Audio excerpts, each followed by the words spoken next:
During his 17-year career, Dan Marino collected more honors than any quarterback in history.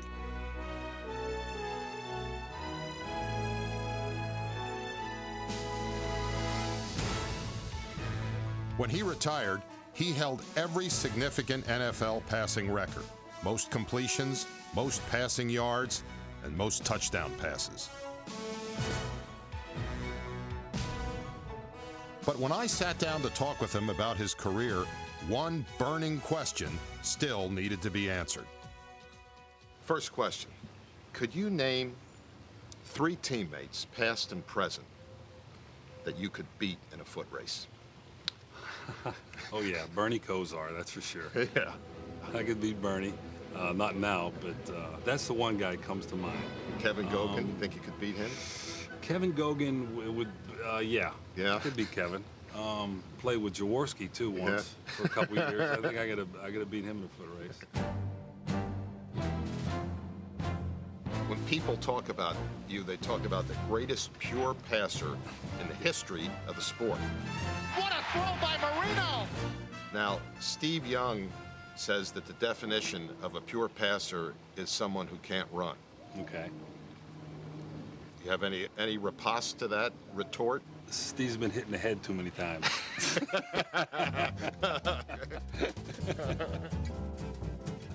I think the underrated skill that I always had is people thought that I wasn't fast or quick, and I've always been So quick. you're still upset about the first question? Yes, I am. That pissed me off.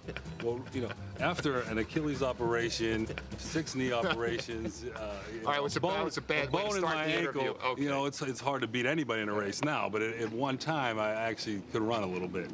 But I think my movement in the pocket, I've always thought that I was very good at that, and being able to create within a small space, make people miss, and still be able to get off a good throw and make plays. And I think a lot of times people didn't give me a lot of credit for that. When you were little, did you have any kind of practice that you would do? You know, you go back to the old pictures, we have a Sammy Baugh throwing through a tire. Did you ever throw at anything when you were a kid? Oh, yeah, we had a city bus that came by our house, front of our house, every 25 minutes.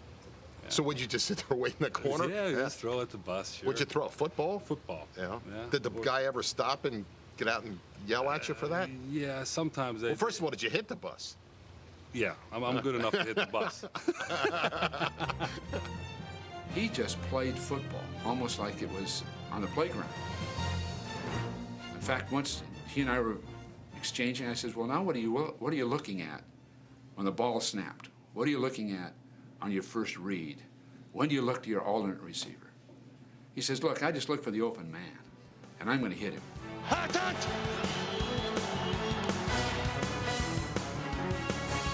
Almost every man seemed open in 1984. In just his second season, Marino passed for an NFL record 48 touchdowns and became the only quarterback to throw for more than 5,000 yards in 1 year. Over the next decade and a half, Marino set for himself the highest standards and expected the same from his teammates. Oh my God, did Jackson lay out for that football? His confidence was unbreakable and never wavered when things went wrong. Dan just had that belief in himself that, you know, he was that good, that if something wrong happened, it was because someone else didn't do the job. Yeah, but just didn't come flat. But don't stop. You stop. I stayed away from my first few years, you know what I mean? I tried to avoid him as much as I could because I see him yell at everybody, coaches, players, trainers, whatever. One time, Duper, I mean, he didn't dive for a ball in the end zone. He could have caught it for a touchdown. Yeah. And there was a little out in front of him, and I said, why didn't you dive? He says, well, you're making all the money. Why didn't you hit me in the chest? You know, and it just pisses him off. Then we had a little argument, and, you know, it goes from there.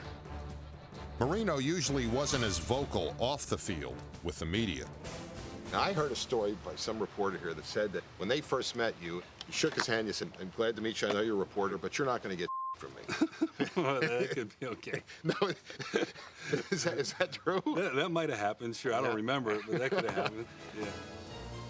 Avoiding the media became more difficult as his career statistics continued to grow. But as the years went by, Marino wasn't satisfied with producing just record-setting numbers.